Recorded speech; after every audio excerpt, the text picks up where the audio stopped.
So on that note, it is my great pleasure to introduce Gabriel Diamond to the stage, filmmaker and Associate Director of Video Production for the Skoll Foundation, here to talk about the Solutions Storytelling Project. Who gets to tell the story? Films and lessons from a global endeavour on proximate filmmaking. Let's give Gabriel a huge round of applause. Gabriel, it's such a pleasure to have you here. Why don't you explain a little bit about the Solutions Storytelling Project and your work? Sure. Thanks so much. Thanks so much for coming and being interested in these kinds of stories and endeavors. My name's Gabriel, and I have the incredible, lucky, I can't pinch myself job of getting to be the Skoll Foundation filmmaker. So it was about 13, 14 years ago that I got the role, and it was just like the dream job to get to travel the world, meeting change makers, heroes on the ground, doing incredible work, and to sort of be able to meet them and make films about them.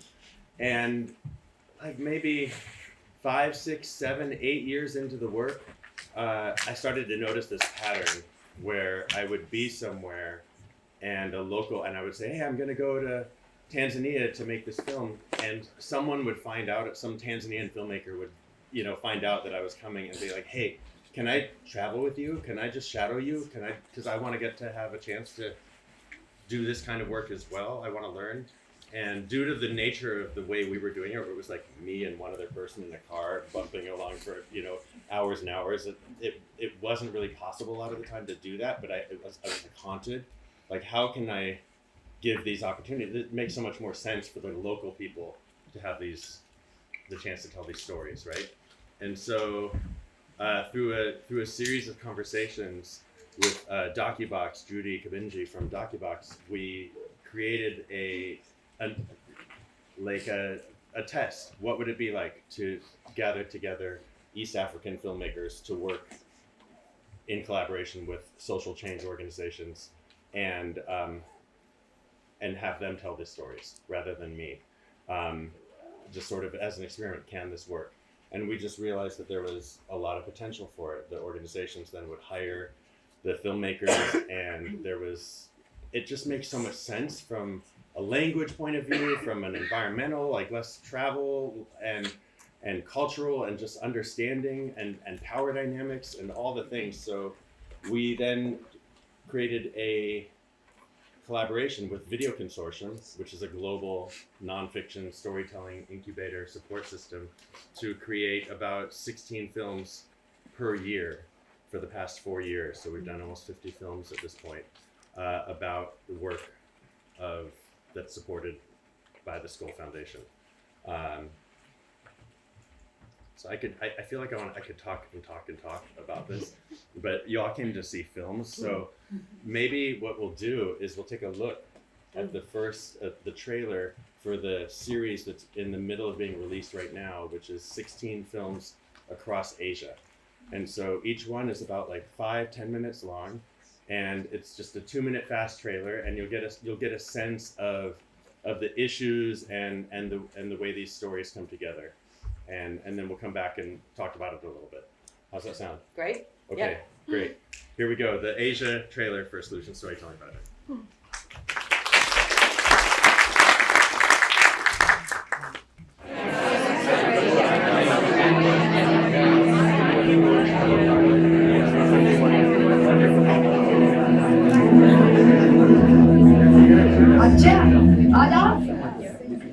आ जाओ ऐसा शर्मा मत आजकल के जमाने में कौन शर्मा है modern जमाना है गांव में ना तो सब लोग यही सोचते हैं कि लड़की है वो घर का ही काम करेगी तो उसको पढ़ा लिखा के और बाहर इधर उधर भेजने से क्या फायदा। मैं बड़ी होकर टीचर बनना चाहती हूँ। जो आपका शुरू हुआ है उसको हमें आगे तक लेके जाना, ये हमारा प्रयास होना चाहिए। संडे नैपकिन के व्यवहार करो संडे नैपकिन पैकेट शेयर करो अब तो ब्लॉगर की सुनाई इसमें जो कुछ करना है सलूट अपने पुलिस को।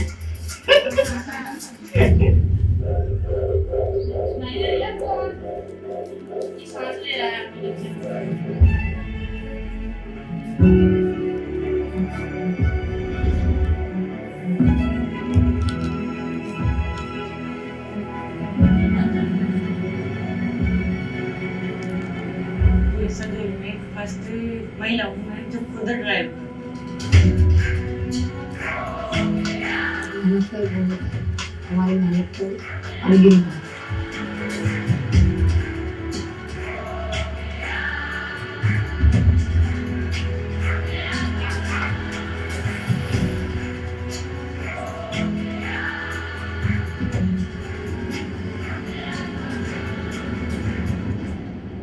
अभी सपना ही है पूरा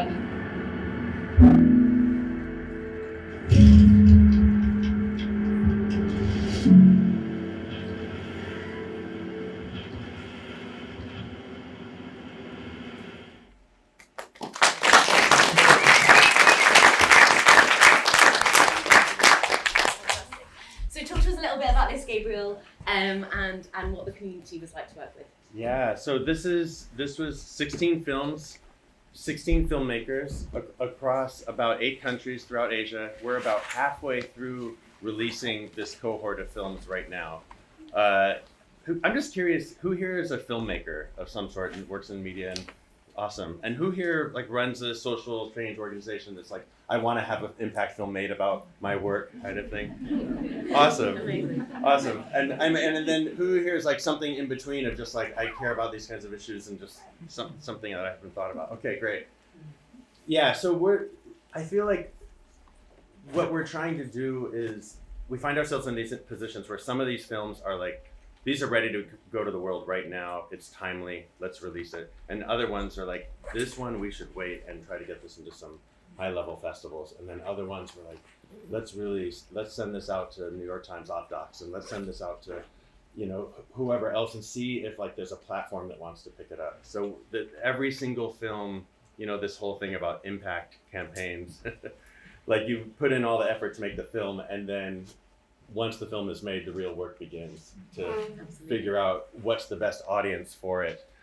So this is just an incredible audience of gathering of people who come from all over the world to care about these issues.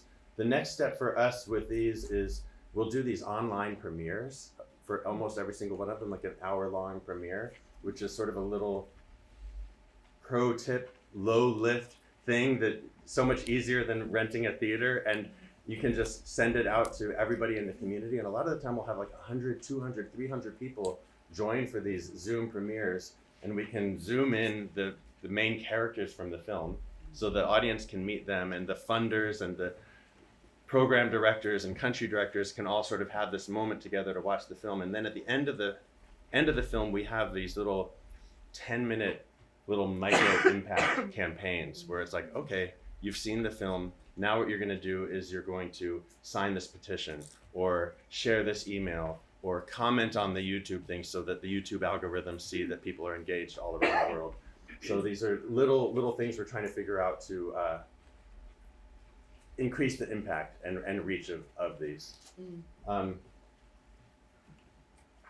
kind of want to show the next trailer. Yeah. So next is going to be the trailer from the first cohort of African films, and this one was like the big large scale.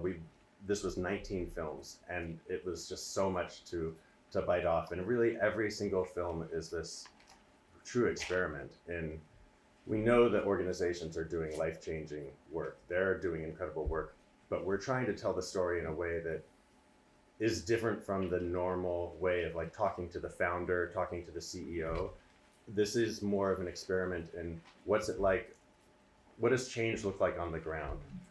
What does it take for communities to shift the way they work and the way they trust each other, or change customs and things like that. That nitty-gritty on the ground change is like the kind of thing that I think film can really highlight in a way, rather than just like a talking point in a slideshow.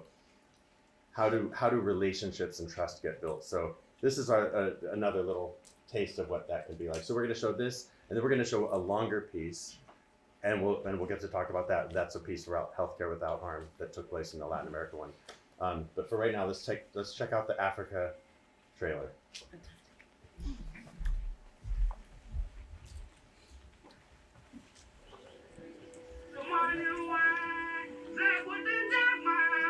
Every single family here has a story to tell. But the more that believe and trust in you, your community follows through.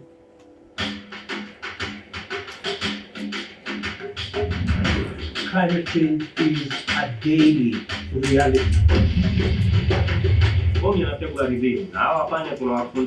Tunapowafundisha tunafanya kuniamini, trust. Lakini mwanamke lugha yako isimame. Another country is facing a crisis as demand for oxygen grows. Many people are dying because of getting water.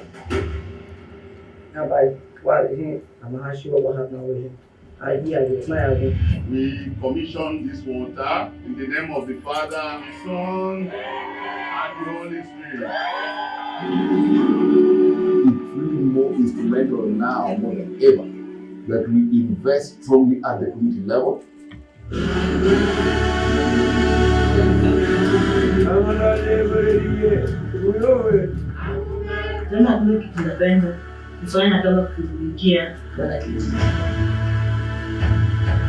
Having worked at the community, we've built a rapport with them as well. And these are the things that make me want to do what I do.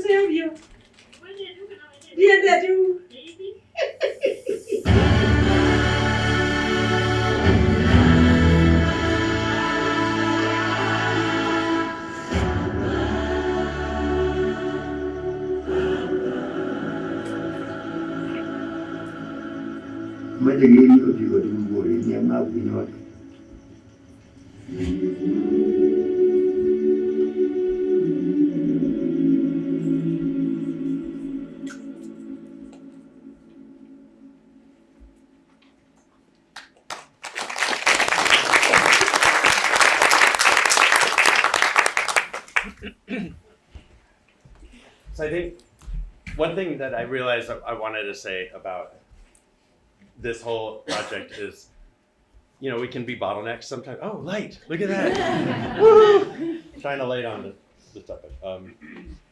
It's so easy to become a bottleneck in terms of like creative direction or power or money and things like that. And this is, in a lot of ways, an experiment in like just letting that go. And so I take pride in saying like I didn't travel. I wasn't behind the camera or traveling to any of those countries. It was just like, what can we do when we do less? What more can happen when we're involved less? When we sort of get out of the way and let the storytellers take over. And how have you found kind of negotiating that kind of creative control? And have you come up against any barriers in that kind of process, both from your end and their end? Yeah, I mean, there's these classic tensions because a lot of the time organizations want a film that is like, we want to use it as a fundraising. Like most of the time that's the main thing. Or we want an about us film that just like people watch it and they get it. And a lot of the time filmmakers want to do a story that's character driven, that has an arc, that you really get to know people and you get to spend time with them, and that's something that's more like a film festival kind of a film. And so there can be a real tension between these sort of more spacious character driven pieces and these very like about us films. And so we're trying to sort of thread that needle. And you know, sometimes the organizations want to have all this text and data at the end that's and at the filmmaker side of us is just like, oh God, that's gonna make it so boring, you know, who wants to watch that? And so there can be that tension, which is real, and we try to sort of stay out of it and let them work it out. And sometimes there's a director's cut. So there's the version that the filmmaker will then put into film festivals, and then there's the version that the organization will put on their website, so that both things can happen at once. And then there'll be times where it's like the little 1 minute version and the 30-second version, or just stills from that, or the little social media posts and the little snippet, things like that. So finding all the different ways that these assets can be useful. And have you got any specific tools or advice for people navigating that process of, I know creative control is a big topic. So yeah, anything from your experience? I mean, it is, every single film is an experiment, right? It is this sort of radical collaboration of trust, of like, I'm trusting you to tell my story, to understand it, to do it justice. And there's so many pitfalls, there's so many ethical pitfalls of showing people in ways that take away their agency or show them as victims or without dignity, and as ways that can just, real talk, that can also be really effective for fundraising. Like, look at these poor people, you see them in desperate things. It can be an effective way to fundraise, and sometimes that is what ends up happening. But a lot of the time, at least in the Skoll world, that is not the world that we operate in that sort of like aid charity world. So so really, when it comes down to it, agency, and at the end, like the main filmmakers are really in service to the issue and the client and the client. So it is sort of this client work for the organization ultimately. Yeah. Fantastic. So should we dive into a longer film? This one is about healthcare without harm, and took place in Colombia. And this was a treat for me because I got to, we did 16 films across Latin America, and this was one of my favorite ones. And well, I'll just sort of let the film speak for itself, and then we will be joined at the end by Mariano from Healthcare Without Harm to learn a little bit more about the behind the scenes and what it took to tell this story. Should we do it? Yeah, that's all right.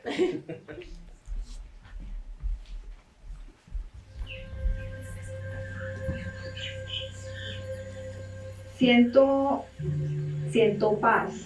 La naturaleza me enseña mucho de su equilibrio perfecto. Es nuestra base. Todo lo que somos y todo lo que conseguimos como humanos vienen de allí.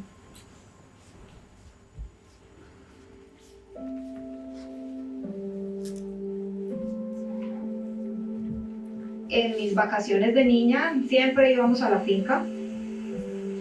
Siempre íbamos a un río muy lindo, era caudaloso, transparente, frío, y amaba estar allí.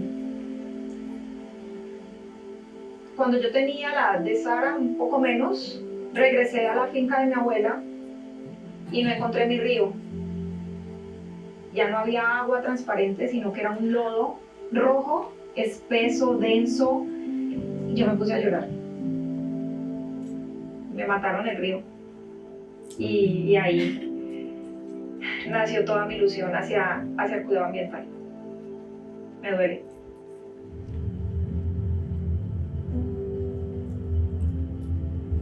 Yo sentía que tenía que hacer algo para poder dejarle un mejor futuro a mis hijos. Pero nunca me imaginé terminar en un hospital.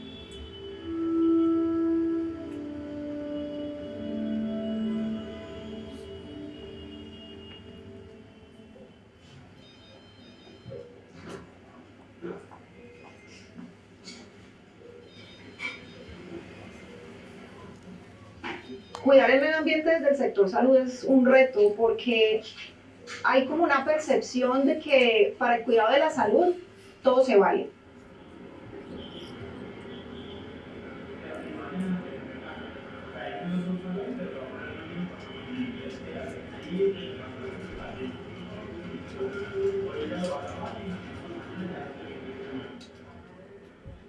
Ejercer la medicina implica aliviar, hacer servicio para la comunidad, no hacer daño. Creo que todos esos son mis incentivos para ser médico. Me parecía obvio. Nosotros somos médicos, no hacemos daño. ¡Qué miope!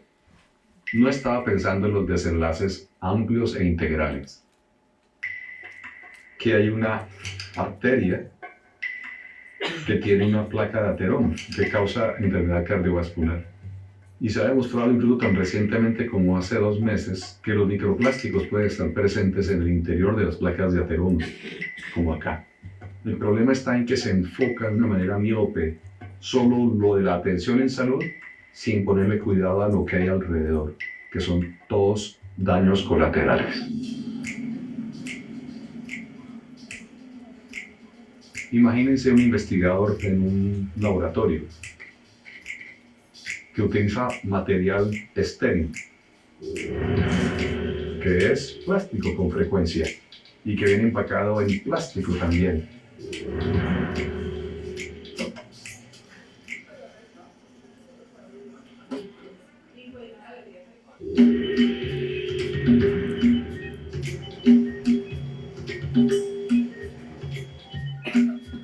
Ahora trasladen esa imagen a la del quirófano.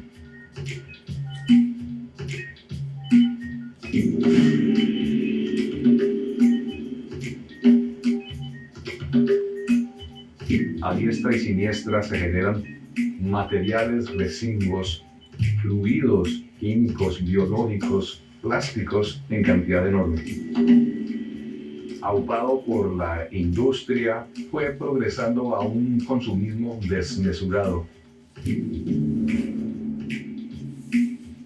El sector de la salud genera mucha contaminación al medio ambiente.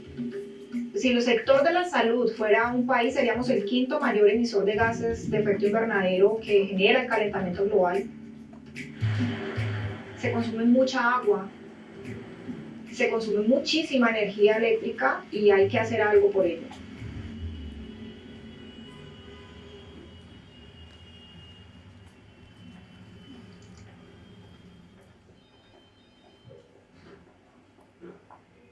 Desde que entré a la fundación he sido como la líder en el tema de organizar el andamiaje ambiental del hospital.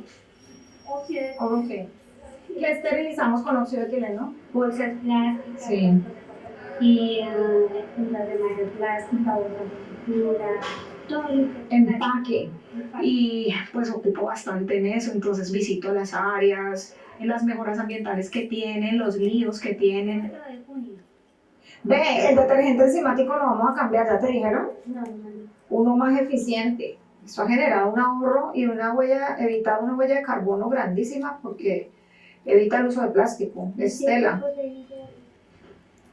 Son retos.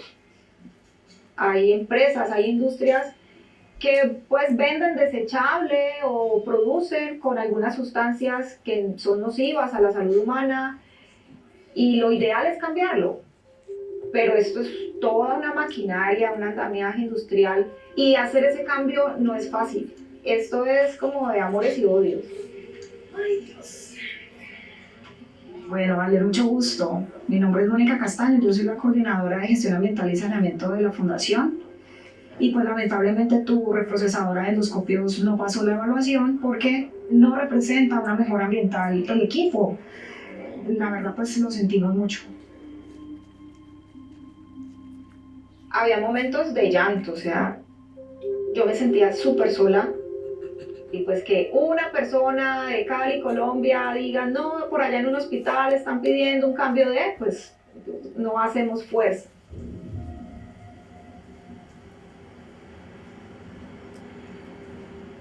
Ahí es necesario tener como más sinergia con otros hospitales o con más personas que estén viviendo el mismo lío.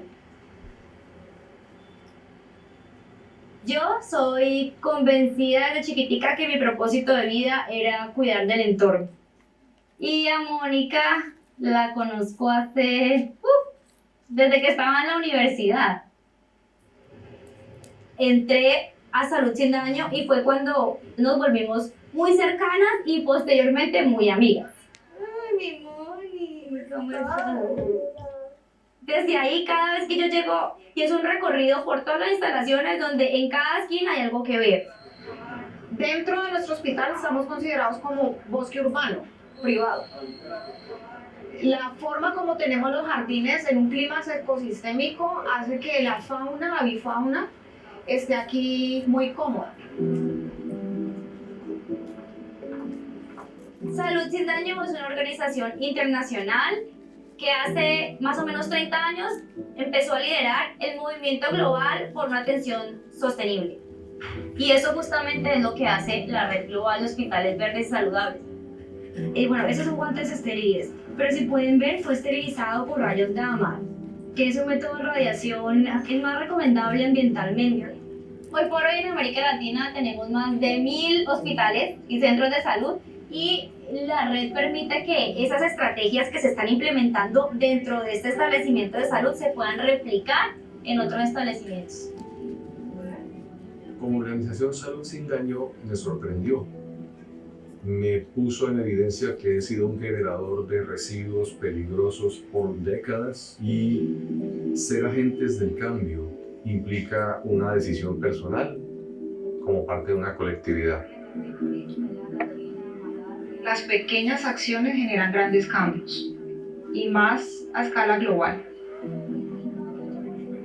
Y poder hablar entre colegas, compartir metodologías, herramientas, ha permitido cambiar la historia de la salud en el mundo.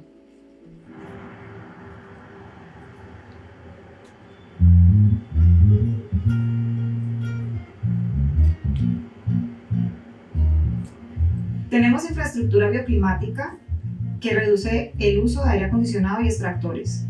Iluminación LED que es más eficiente y menos contaminante. Ropa quirúrgica lavable que reemplaza las desechables. Insumos médicos reutilizables que disminuyen residuos, son seguros y costo efectivos.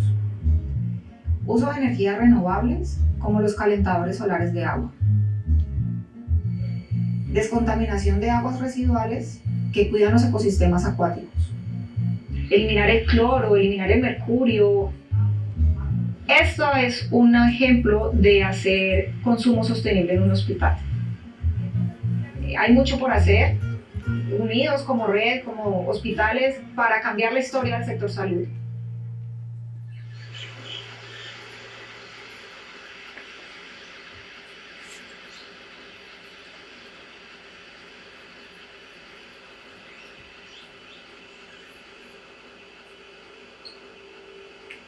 No es posible estar sano en un planeta enfermo. Viviendo estos espacios naturales con mis hijos, siento una responsabilidad de mostrarles que es posible coexistir en armonía, en respeto con la naturaleza.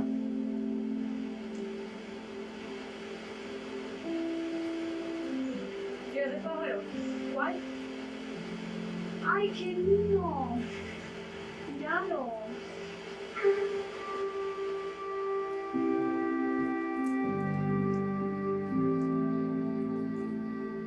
En la naturaleza nada es lineal, todo es cíclico.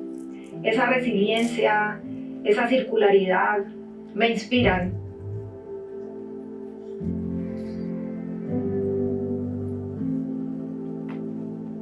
A eso debemos llegar, a cuidar una sola salud global.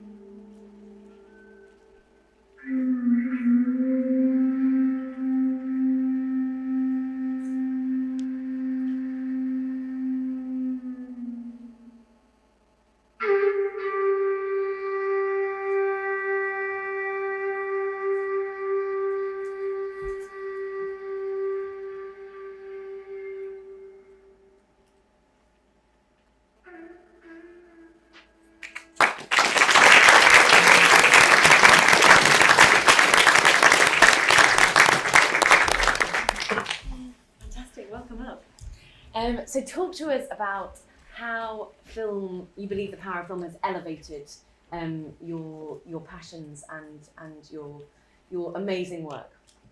Well, first of all, thank you very much, and thank you everyone for coming this morning. I think our subject matter can be quite dry, right? Because we work in hospitals and most of our work is quite technical. And we work with doctors, with nurses, with environmental managers, right? So this film really helped us to give human face, and not only human face, but the leadership aspect of the work we do, right? Everything really relies on someone, and that someone has a personal story that really motivates them to drive change. So I think the empathy, right, that this film created with all those leaders that are working across a very broad network, I think was really the magic about this film. Fantastic.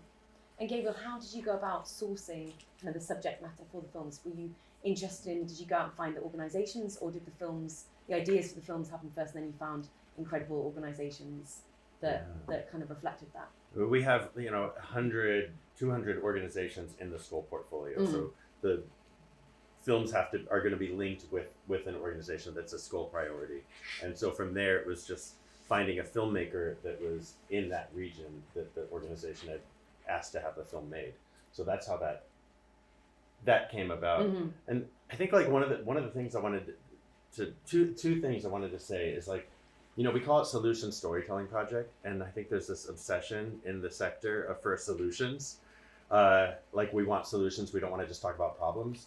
But like to understand the problem, to fix it, you have to articulate what the problem is. And this is one of the things like I got from Freethink is like, if you want to, Eric's here from Freethink, and if you really want to understand the problem, some of the time the best people to really articulate what the problem is are the people who have dedicated their lives to working on the solution. They're not just the complainers, that the people who really understand this is how complex it is, this is what needs to change. And like, who knew that a fifth of global emissions would be from the health sector? And then you see all that plastic going in, and that's something that like film can hit home in a way that so many other things don't. I'm curious, Mariana, talk to us a little bit about ways that this film was used that was helpful absolutely. to the work. So after we launched it, what we realized is that this could be a trigger to generate dialogue inside like the health system.